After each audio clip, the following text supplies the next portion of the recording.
नमस्कार, BTV news के इस बुलेटिन में आपका स्वागत है। सबसे पहले आइए एक नज़र डालते हैं अब तक की खास खबरों पर।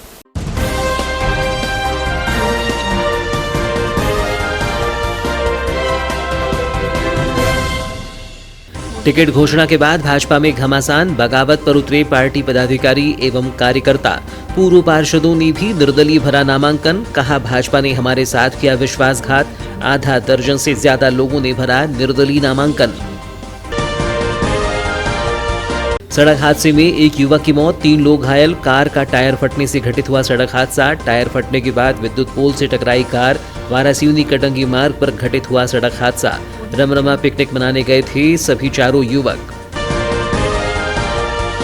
एक बार फिर गूंजी चुनाव बायकॉट की आवाज। हनुमान चौक के व्यापारियों ने किया विरोध। चुनावी बायकॉट के कपड़े पहनकर जताया विरोध। हनुमान चौक में जलभराव की समस्या से जूझ रहे हैं व्यापारी।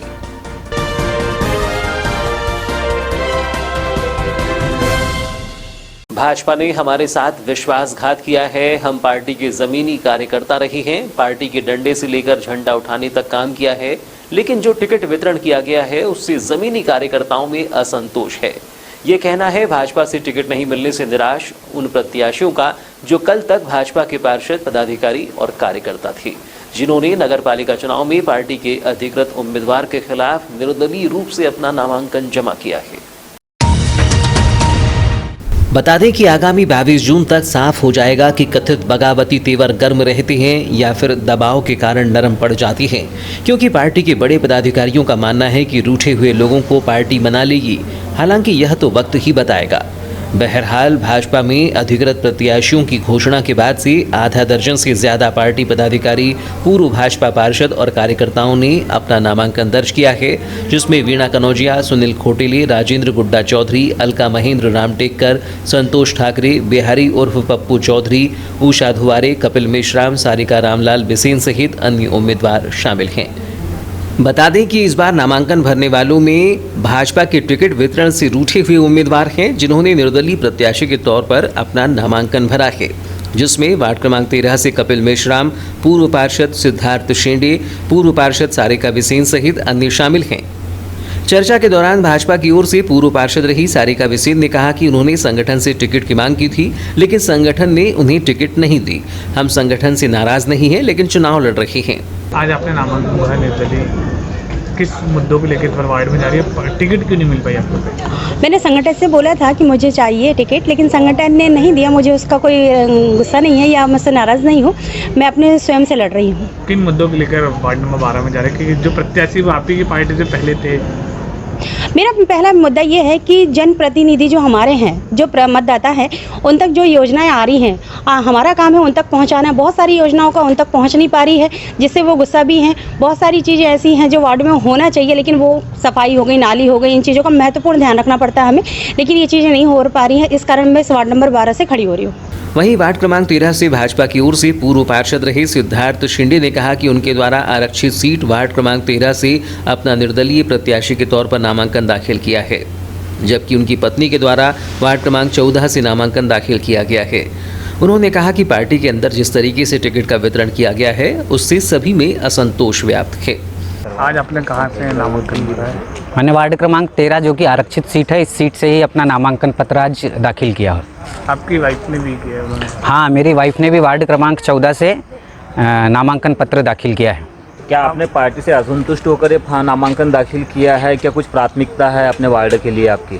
मेरे लिए वार्ड की प्राथमिकता है और वार्ड का विकास मेरे लिए सर्वोच्च रहा है, लेकिन अभी वर्तमान में जिस तरीके से पार्टी के अंदर टिकटों का वितरण हुआ है, वो निश्चित रूप से असंतोष पैदा करने वाला है। और इससे हमारे वो कार्यकर्ता जो ज़मीनी स्तर पर जाकर पार्टी को आधार देता है, मजबूत बनाता है, ऐसे कार्यकर्ताओं के टिकट काटना कतई भारतीय जनता पार्टी के हित में नहीं है, और इसी को ध्यान में रखते हुए और मैंने वार्ड क्रमांक 13 से दाखिल किया है। भाजपा पदाधिकारी कपिल मेश्राम ने भी वार्ड क्रमांक 13 से निर्दलीय नामांकन दाखिल किया है। मामले में कपिल मेश्राम ने कहा कि आज दुख की बात है कि जिस पार्टी का झंडा और डंडा उठाने का हमने कार्य किया, आज पार्टी ने उन्हें दरकिनार कर दिया। पार्टी ने हमारे साथ विश्वासघात किया है। हम अबोध बालक के रूप में पार्टी से जुड़े थे, लेकिन हमारी विचारधारा समाज के साथ जुड़ी है। मैंने भारतीय जनता पार्टी परिवार की तरफ से वार्ड क्रमांक 13 के लिए पार्षद पद हेतु अपनी दावेदारी की थी, किंतु पार्टी की तरफ से इस विषय को नकार दिया गया और कहीं ना कहीं इस बात का बहुत खेद है। जिस व्यक्ति ने पार्टी का झंडा और डंडा उठाने का काम किया, आज ऐसे लोगों को पार्टी ने दरकिनार करने का काम किया है। तो ये व्यक्तिगत रूप से मेरे लिए बड़े खेद की बात है कि जिस पार्टी का मैंने झंडा और डंडा उठाया, जिस पार्टी के लिए मैंने हमेशा बढ़ चढ़कर उस पार्टी का प्रतिनिधित्व करने का काम किया, लेकिन जब मैंने अपने हक और अधिकार की बात की तो उस समय पर पार्टी ने मेरे साथ विश्वासघात किया है। तो आज मैंने निर्दलीय प्रत्याशी के रूप में वार्ड क्रमांक 13 से प्रत्याशी के रूप में अपना नामांकन किया है। विगत 2 साल के लंबे अंतराल के बाद प्रदेश में हो रहे नगरीय निकाय चुनाव को लेकर प्रदेश भर में चुनावी सरगर्मी बढ़ गई है। त्रिस्तरीय पंचायत चुनाव में अपने समर्थित प्रत्याशियों को उतारने के बाद अब राजनीतिक दलों ने नगरीय निकाय चुनाव के लिए अपने अपने प्रत्याशी मैदान में उतार दिए हैं। तो वहीं एक बार फिर जिले के वारासिवनी नगर में निर्दलीय विधायक प्रदीप जायसवाल ने काफी लंबे विचार विमर्श के बाद नगरीय निकाय में अपने 15 निर्दलीय प्रत्याशियों को मैदान में उतारा है, जिन्होंने 18 जून को नाम निर्देशन पत्र भरने के अंतिम दिन वारासिवनी नगर में शक्ति प्रदर्शन करते हुए अपना अपना नामांकन फॉर्म भरा। नगर पालिका चुनाव की उल्टी गिनती शुरू होते ही वारासिवनी में राजनीतिक पारा 7वें आसमान पर पहुंच गया है। बीजेपी, कांग्रेस हो या निर्दलीय विधायक के समर्थक, सभी दलों में पार्षद टिकट पाने के लिए शुरुआत से ही होड़ मची हुई थी। भाजपा ने जहां गत दिवस वारासिवनी नगर पालिका क्षेत्र के सभी 15 वार्डों के लिए अपने प्रत्याशियों की सूची जारी कर दी है, तो वहीं कांग्रेस ने भी शनिवार की दोपहर अपने 15 प्रत्याशियों की सूची सोशल मीडिया में वायरल की। जबकि शनिवार को क्षेत्र के निर्दलीय विधायक प्रदीप जायसवाल ने भी नगर के 15 वार्डों में 13 वार्डों के लिए अपने समर्थित प्रत्याशियों के नामांकन फॉर्म जमा करवा दिए हैं। इस अवसर पर स्थानीय विधायक जनसंपर्क कार्यालय से एक भव्य रैली निकाली गई जो तहसील कार्यालय पहुंची। बता दें कि रैली के दौरान शक्ति प्रदर्शन किया गया, जिसके बाद विधायक समर्थित प्रत्याशियों ने अपने नामांकन फॉर्म जमा किए। बता दें कि निर्दलीय विधायक के समर्थकों में वार्ड क्रमांक 1 से निवर्तमान पार्षद प्रीति शिव, वार्ड क्रमांक 2 से पूर्व पार्षद मदन धार्मिक, वार्ड क्रमांक 3 से धनोती रिल्हारे, वार्ड क्रमांक 4 से पवन सिंह धुर्वे, वार्ड क्रमांक 6 से निवर्तमान नगरपालिका उपाध्यक्ष दीपलता देशमुख, वार्ड क्रमांक 7 से सीमा मिश्रा, वार्ड क्रमांक 8 से धर्मू जोशी, वार्ड क्रमांक 11 से मोनू लिमजे, वार्ड क्रमांक 12 से सरिता दांद्रे, वार्ड क्रमांक 13 से आज़ादी बेगम, वार्ड क्रमांक 15 से जवाहर पटले ने अपना नामांकन फॉर्म जमा किया है। बता दें कि विधायक खेमे की ओर से 13 वार्डों में प्रत्याशियों का नामांकन दाखिल करवाने के बाद नगर के वार्ड नंबर 5 सहित 4 वार्डों में प्रत्याशी चयन को लेकर अभी संशय की स्थिति बनी हुई है। वार्ड क्रमांक 5, वार्ड क्रमांक 9, वार्ड क्रमांक 10 और वार्ड क्रमांक 14 में एक से अधिक दावेदार होने व किसी एक नाम पर सहमति नहीं बन पाने से निर्दलीय विधायक स्वयं असमंजस में है। हालांकि वार्ड क्रमांक 5 से निर्दलीय विधायक के कट्टर समर्थक माने जाने वाले निवर्तमान पार्षद सुनील सोनू जायसवाल की पत्नी मधु जायसवाल ने आज अपना नामांकन फॉर्म जमा कर दिया है। वहीं गिरधारी चिमनानी ने भी वार्ड क्रमांक 5 से नामांकन जमा किया है। वार्ड क्रमांक 9 से भी विधायक खेमे से निवर्तमान पार्षद श्यामा बोरकर व प्रवीण डोंगरे ने भी नामांकन दाखिल कर दिया है। वार्ड क्रमांक 10 में 2 पूर्व पार्षदों सहित विधायक के 3 समर्थक आमने सामने आ गए हैं। यहां से निवर्तमान पार्षद संदीप मिश्रा, पूर्व पार्षद ललिता बुर्डे व विधायक समर्थक राहुल अरोरा ने नामांकन जमा किया है। वार्ड क्रमांक 14 में अनारक्षित महिला के लिए आरक्षित इस वार्ड से निवर्तमान पार्षद विवेक विक्की एड़े ने अपनी पत्नी डाली एड़े का नामांकन जमा कर दिया है। वहीं विधायक समर्थक रीना कौशल ने भी आज अपना नामांकन दाखिल कर दिया है। प्रत्याशियों के साथ नामांकन केंद्र पहुंचे विधायक प्रदीप जायसवाल ने कहा कि त्रिस्तरीय पंचायत चुनाव के बाद नगरीय निकाय चुनाव हो रहे हैं। वर्षों से वारासिवनी नगर का नगरीय निकाय चुनाव उत्साहजनक रहा है। एक चुनाव को छोड़ दिया जाए तो वर्ष 1994 से लेकर अब तक नगरीय निकाय चुनाव में नगर की जनता ने पूरा सहयोग प्रदान किया है। देखिए, अभी जो पंचायती राज और नगरीय निकाय के चुनाव हो रहे हैं, ये हमारे पार्टी के जो महत्वपूर्ण कार्यकर्ता होते हैं, इस सभी के उत्साह का जो देखते बन रहा है यहाँ पर भी आप देख रहे हैं। और खासकर वारासिवनी का जो चुनाव नगर पालिका हमेशा से बड़ा उत्साहजनक रहा है यहाँ पर। और इस चुनाव में मंत्री, मुख्यमंत्री सारे लोग हमेशा आते रहे यहाँ पर, और मुझे खुशी है, बड़ा संयोग है, सुकून है मुझे कि 1994 के बाद से जब मैं राजनीति शुरू किया हूँ तब से लेकर आज तक पिछले 27 साल तक सिर्फ एक बार छोड़ के अभी तक जो है मतलब मुझ पर लोगों ने पूरा भरोसा किया है, और मैंने जितने प्रत्याशियों को जिताया उस पर भी भरोसा किया कि आज तक जितनी भी नगर पालिका परिषद बनी है वो मेरे निर्देशन पर बनी है, और मेरे कार्यकाल में जितने यहाँ विकास का कार्यक्रम हुआ है, आज मैं डंकी के चोट पर कह सकता हूँ कि हमारा बालाघाट मुख्यालय भी विकास के मामले में भारत से। भैया कितने प्रत्याशी अपने खड़ा करिए? हमने पूरे 15 प्रत्याशी खड़े किए। भैया निर्दलीय कराएंगे? हनुमान चौक में बरसात के दौरान होने वाले जलभराव को लेकर व्यापारियों की नाराजगी कम होने का नाम नहीं ले रही है। गत दिनों चुनावी बायकॉट के प्रदर्शन के बाद एक बार फिर व्यापारियों ने चुनावी बायकॉट को लेकर आवाज बुलंद की है। व्यापारी ने बताया कि विगत एक दशक से ज्यादा समय से हनुमान चौक में हर बरसात में जलभराव की समस्या होती है, लेकिन न तो जनप्रतिनिधि ध्यान दे रहे हैं और न ही प्रशासन एवं नगर पालिका। उन्होंने कहा कि लगातार व्यापारी वर्ग अपनी समस्याओं को शासन प्रशासन के समक्ष रख रहे हैं, लेकिन कोई सुनवाई नहीं हो रही है। उन्होंने कहा कि इसके स्थायी समाधान के लिए ज़रूरी है कि या तो नाले को खोला जाए या फिर सड़क को ऊंची किया जाए ताकि समस्या का समाधान हो सके। बारिश के दिनों में तो कई सालों के समाधान है, पानी का भराव होता है यहाँ पे, और नाली का पानी बाहर निकलता है, जिसके कारण क्या नाली का गादा कीचड़ तो बाहर आता है, और पानी खाली होने में कम से कम बंद होने के बाद ही 2 से 2.5 घंटा लगता है, और पूरा नीचे कीचड़ जम जाता है, उसको फिर सफाई करना पड़ता है।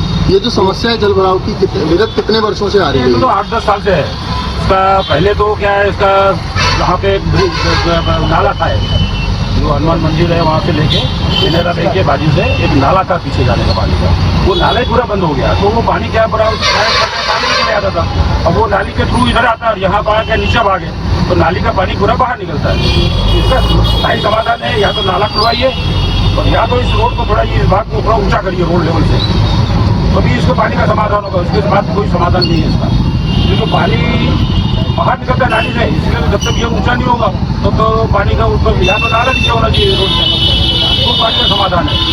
पानी को स्थायी समाधान नहीं है, या तो नाला खुलवाइए या तो रोड को ऊंचा करवाइए, कोई समाधान है, परमानेंट समाधान देखा जाता है। अभी आप लोग ने क्या निर्णय लिया है चुनाव का? यही है, कई सालों से हम बोल रहे हैं, कोई शासन प्रशासन तरफ से कोई मतलब हमको सहकार नहीं मिल रहा है, तो अब तो हमने यही सोचा चुनाव का बहिष्कार किया जाए।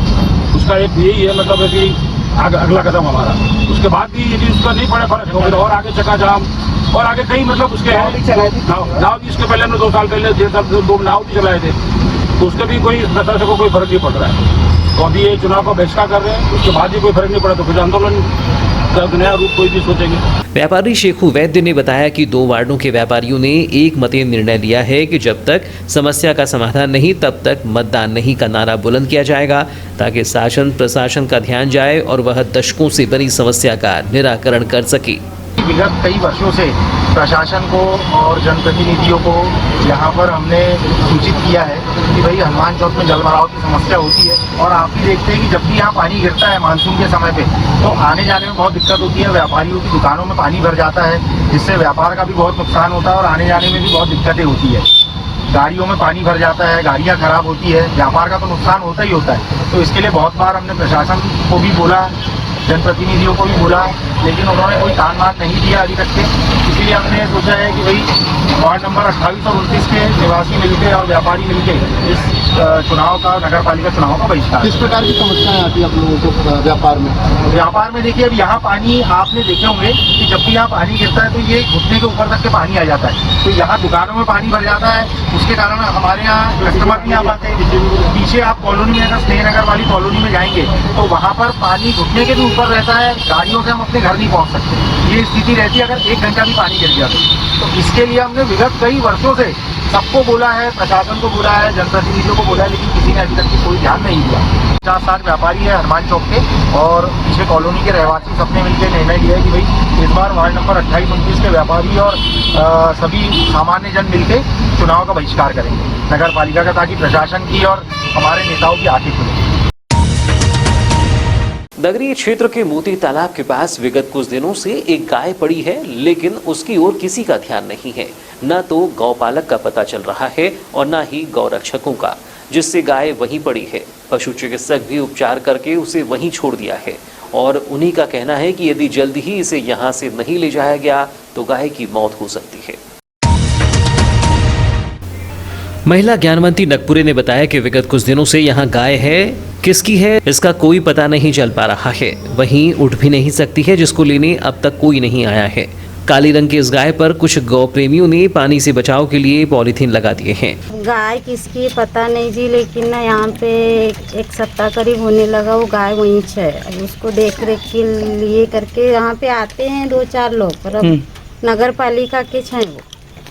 आज खाना भी दिए है शायद उसको। अच्छा, ये पत्ते वत्ते लाके तो उसको बाहर नहीं निकाल रहे कोई क्या? पता नहीं, एक दिन कोशिश तो कर रहे थे, अब अपन उधर ज़्यादा जाते नहीं है पीछे। नहीं, मरणासन स्थिति में आ गई गाय, तो ऐसा कोई गोरक्षक वगैरह आते हैं क्या? अब पता नहीं जी। अच्छा, किसकी ये भी नहीं मालूम? नहीं, यानी मर जाएगी अगर ऐसी रहेगी तो? बकरी चराते हैं तो देखते हैं लोग आते जाते रहते हैं। डॉक्टर घनश्याम परते ने बताया कि गाय को बेडसोल हो गया है, जिसकी जांच कर दवा की गई है। यदि गाय पर ध्यान नहीं दिया गया और उसे भोजन नहीं मिला तो उसकी मौत हो सकती है। मैं उसका मालिक के संबंध में तो मुझे नहीं पता। मैं डॉक्टर घनश्याम परते, जिला पशु चिकित्सालय बालाघाट से हूँ, पशुपालन परियोजना नोडल ऑफिसर। और यहाँ तालाब के नीचे साइड एक गाय पाई गई थी। कुछ लोगों ने शिकायत की थी, सर गाय है। उसको जाकर देखा, उसको तो काफ़ी दिनों से, मुझे लगता है कि 4-5 दिन से शायद वो पड़ी है, और उस चक्कर में उसको कुछ बेड सोर भी हो गया है, कुछ हवा है। उसके हिसाब से जो आवश्यक थे लक्षणात्मक जो ट्रीटमेंट देना था, उपचार हमने उसको करके आ गए। ब्राह्मण महिला मंडल की संरक्षक रही कृष्णा मिश्रा द्वारा ब्राह्मण महिला मंडल की नींव आज एक आकार ले चुकी है और लगातार समाज में महिला मंडल सक्रिय रूप से कार्य कर रहा है। 3 साल के महिला मंडल के कार्यकाल का 18 जून को नए कार्यकाल के लिए चुनाव कराया गया, जिसमें दूसरी बार फिर संध्या दीक्षित निर्विरोध अध्यक्ष चुनी गई हैं। नवमनोनीत अध्यक्ष संध्या दीक्षित ने कहा कि वह कृष्णा अम्मा के कार्यों को आगे बढ़ा रही हैं। भले ही आज वह हमारे बीच नहीं है, लेकिन उनका मिला मार्गदर्शन हमेशा हमारे साथ है। सामाजिक एकजुटता को बनाने का प्रयास किया जाएगा। अध्यक्ष के साथ ही सचिव पद पर बबली मिश्रा, कोषाध्यक्ष किरण तिवारी, सह सचिव कविता शुक्ला, रीना शर्मा एवं गोल्डी मिश्रा तथा संरक्षक के रूप में साधना शुक्ला, मंजुला तिवारी एवं शशि पुरोहित को मनोनीत किया गया है। प्रतिमाह लोगों को यातायात नियमों से जागरूक करने के लिए यातायात विभाग द्वारा यातायात जागरूकता दिवस मनाया जाता है। इसी कड़ी में 18 जून को यातायात विभाग द्वारा वरिष्ठ अधिकारियों के मार्गदर्शन और निर्देशन में यातायात जागरूकता दिवस में यातायात नियमों को लेकर जागरूकता हेलमेट रैली निकाली गई। थाना प्रभारी शैलेंद्र यादव ने बताया कि पुलिस अधीक्षक महोदय के मार्गदर्शन और सीएसपी के निर्देशन में यातायात जागरूकता दिवस के तहत यातायात नियमों से लोगों को जागरूक करने के लिए हेलमेट रैली निकाली गई, जिसमें यातायात और कोतवाली थाने का बल मौजूद था। यातायात विभाग कार्यालय से प्रारंभ यह रैली रानी अवंतीबाई चौक, काली पुतली चौक, मेन रोड से सरेखा चौक होते हुए सर्किट हाउस रोड, अम्बेडकर चौक से यातायात थाना पहुंची, जहां इनका समापन किया गया। उन्होंने बताया कि इसके अलावा चौराहों पर चेकिंग कर लोगों को यातायात नियमों से जागरूक करने के लिए पॉम्पलेट भी प्रदान किए जा रहे हैं। यातायात जागरूकता दिवस से आज के उपलक्ष्य में श्रीमान पुलिस अधीक्षक महोदय के निर्देशन पर, श्रीमान सीएसपी साहब के मार्गदर्शन पर थाना यातायात एवं कोतवाली की स्टाफ के द्वारा यातायात रैली निकाली गई है, जिसमें समस्त स्टाफ के द्वारा हेलमेट पहनकर एवं जो 4 व्हीलर है इसमें स्टिकर और पंपलेट चिपकाकर और लाउड स्पीकर के द्वारा अनाउंस करते हुए थाना यातायात से होते हुए अवंतीबाई चौक से होते हुए काली पुतली, अम्बेडकर हनुमान चौक, सरेखा तिराहा से लौटते हुए हनुमान चौक, अम्बेडकर चौक से होते हुए थाना यातायात में रैली यातायात विभाग का है। लोगों को यातायात के प्रति ज़्यादा से ज़्यादा जागरूक करना, जिससे सड़क दुर्घटनाओं में कमी लाई जा सके।